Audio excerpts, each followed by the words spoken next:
자, 그 다음에 251페이지 임대료 보조 정책 가겠습니다. 자, 보조는 간접적 개입이에요. 그래서 정부가 규제하니까 장기적으로 안 좋아졌어. 그러면 자, 요것만 좀 체크해 볼게요. 앞쪽에 가시면은 우리가 249페이지에 그 원칙에 정리해 놓은 게 있거든요. 240에. 그래서 249죠. 가시게 되면은 거기에 규제 방법의 원칙의 두 번째 줄. 임대료 규제 효과는 단기와 장기가 달라진다. 단기에는 공급이 양이 변하지 않기 때문에 임대료 규제 효과가 충분히 발휘되지만 장기에는 공급량이 변화가 있기 때문에 여러 가지 공급이 줄어서 부작용이 발생할 수 있다. 꼭 가져가시고요.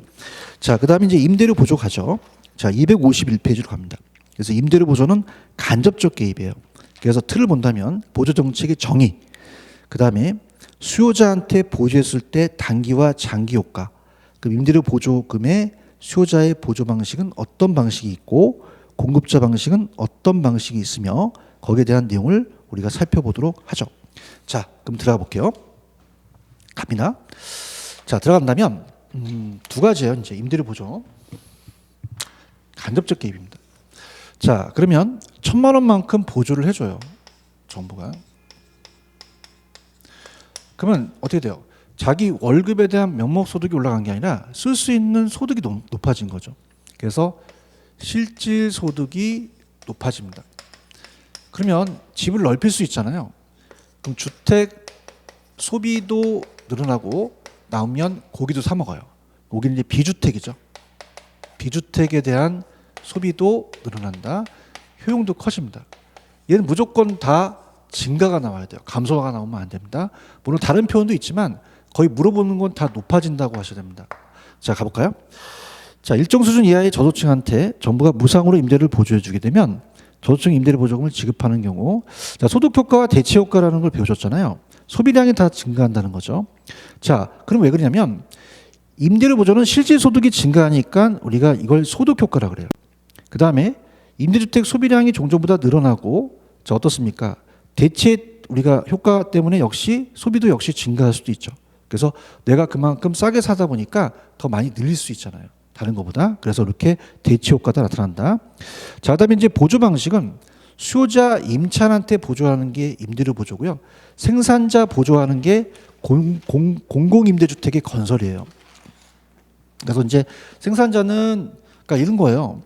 임대료 보조는 우리가 임대료자한테 직접 보조해줘서 임대료를 선택해서 자기가 주거지 선택을 자유롭게 간다는 거죠. 근데 공급자 보조는, 자, 생산자한테 보조해주는 거는 공공임대주택을 건설하잖아요. 그럼 건설할 때 어떻습니까? 정부가 다 건설할 수 없으니까 이 건설업자한테 생산자 보조 방식으로 좀 도와주는 거죠. 그럼 생산자 보조 방식을 많이 늘리게 되면요. 자, 수요에 대한 자기가 선택하는 게 아니라 공급자한테 따라가기 때문에 좀 선택권이 좀 적습니다. 이게 작년에 나왔고요. 그럼 임차인의 주거지 선택의 폭이 넓은 것은 수요자한테 지급하는 방식이 유리하므로 우리가 공급자에 지급하는 방식은 우리가 보다 수요자 방식이 더 유리하다. 그렇게 우리가 나왔습니다. 자, 이거예요. 우리가 수요 측 보조는 임차인 보조거든요. 그럼 임차인한테 뭐 예를 들어서 주택 바우처나 아니면 현찰을 주거나 그러면 자기가 원하는 대로 가서 선택할 수 있어요. 그래서 주거지의 선택에 굉장히 소비자가 자유롭죠. 그런데 우리나라 이제 생산자 공급 측 보조라는 것은 공급 측에 대한 임대인에 대한 우리가 생산자 보조 방식은, 자, 임대인한테 보조해 준다는 것은, 자, 공급자한테 보조해 주는 거잖아요. 수요자는 수요를 하는 거고 공급은 공급을 하는 거잖아요. 그래서 공공임대주택 건설을 할 때 정부가 공급자한테 보조해 주면 공급에 영향을 줍니다. 그럼 공급을 지 마음대로 막 줘요. 그럼 주거지 선택이 좀 자유롭지가 못하죠. 그렇게 나왔었고요. 자, 그러면 우리가 수요 측 보조의 밑에 단기와 장기라는 게 있습니다. 별표 쳐보세요. 제가 박스 위주로 갈 겁니다. 자, 박스 위주로 가서 그 내용은 읽어보시고요. 단기, 장기가 제가 넣는데 볼게요. 단기는 기간이 짧기 때문에 공급이 안 돼요. 그래서 우리가 주택 수요만 늘어납니다. 임대 수요. 자, 그러면 공급이 안 되다 보니까 가격이 올라가 버려요. 그럼 임대료가 오르죠. 그럼 임대료가 상승하게 되면 우리가 임대인이 좋습니다. 그럼 기존 임대인이 더 많은 이윤을 가져가요. 초과 이윤. 자, 그럼 어떻습니까? 누구한테 혜택이에요? 임대인한테 혜택이죠. 임대인한테 혜택이다. 이렇게 가져가셔야 되고요.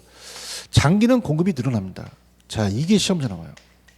그럼 장기는 공급이 늘어나니까 어떤 일이 벌어질까요? 가격은 하락합니다. 임대료가 떨어집니다. 그럼 기존 임대인은 초과이윤이 없죠. 정사이윤만 없고 임차인한테 혜택 간다는 거죠. 이게 키포인트가 되는 거죠.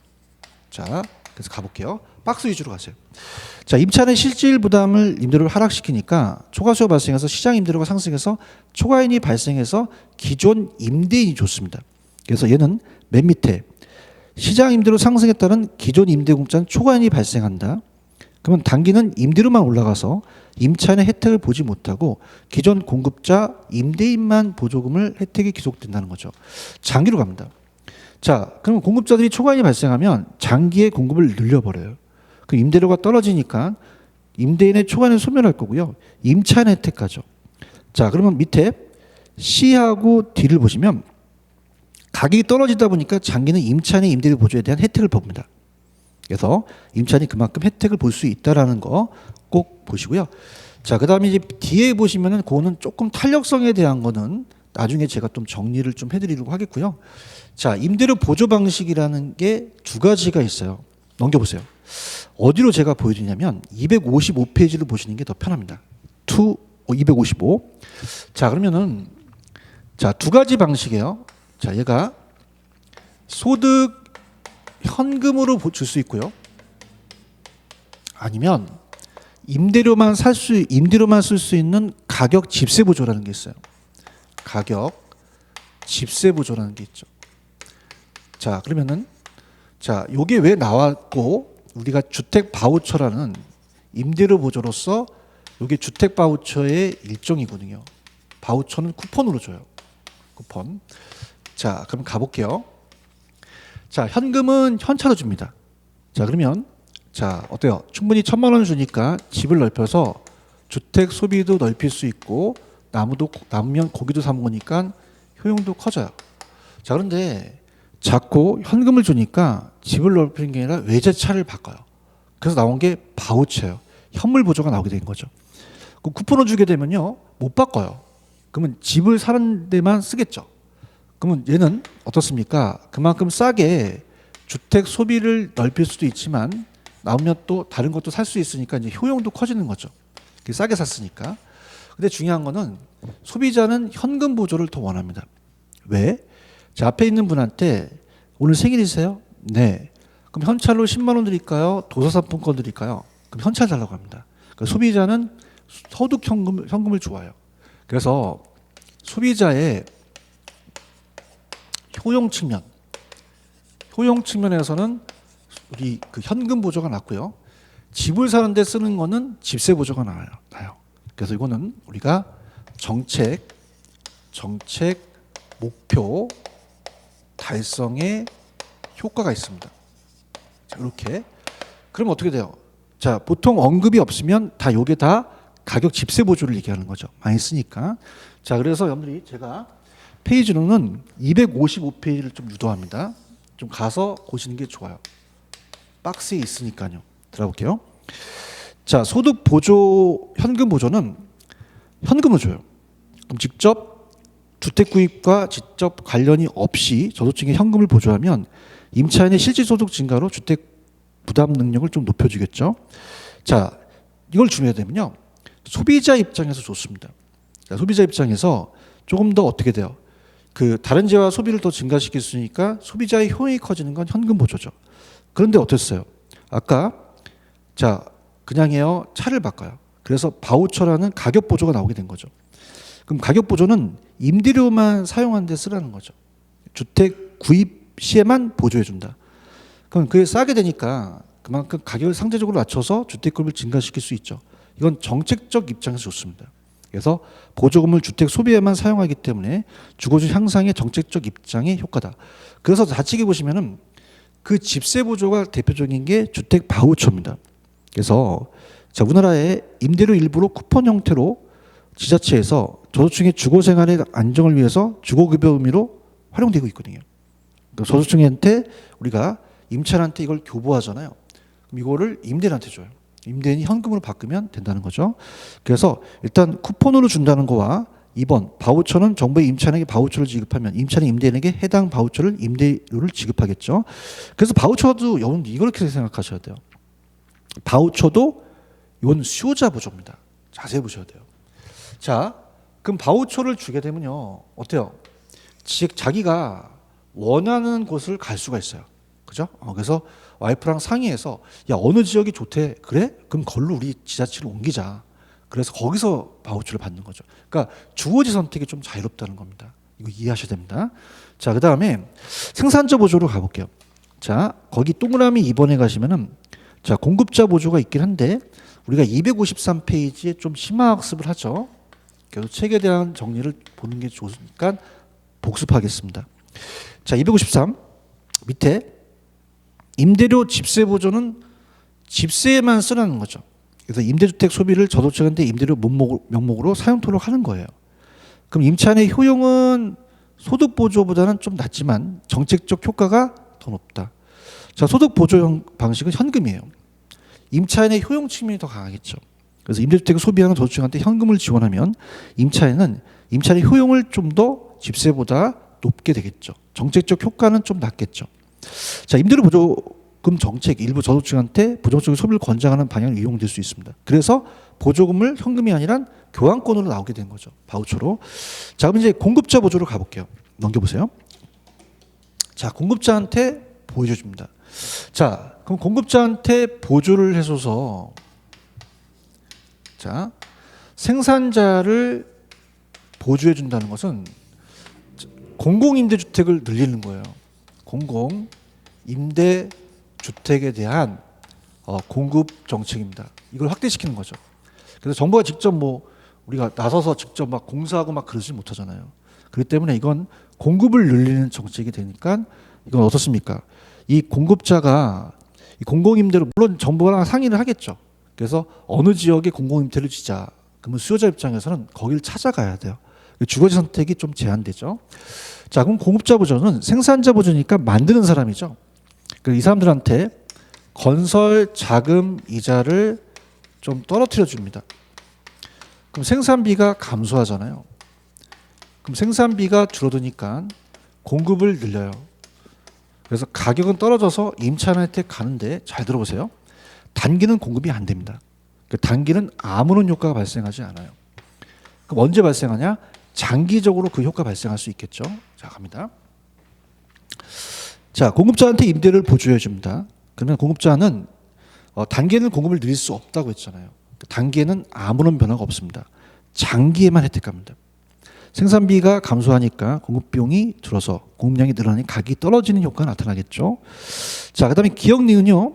기역은 공급자한테 건설 자금을 지원해 주면 생산비 인하 효과로 민간분의 주택 공급이 증가하고 주택 가격이 하락하고 소비가 늘어난다 나왔죠.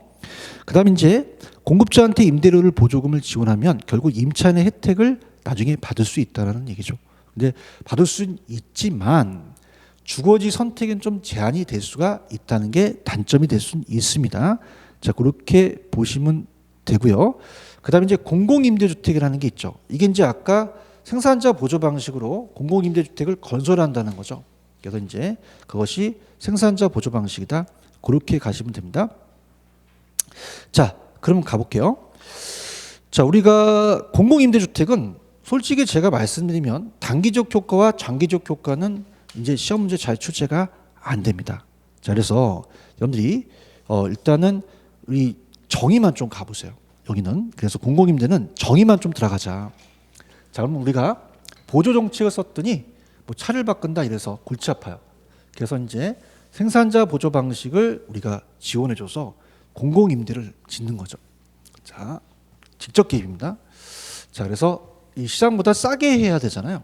그래서 공공임대 정책에 대한 정의만 들어가 볼게요. 자, 세 번째 공공임대주택 정책입니다.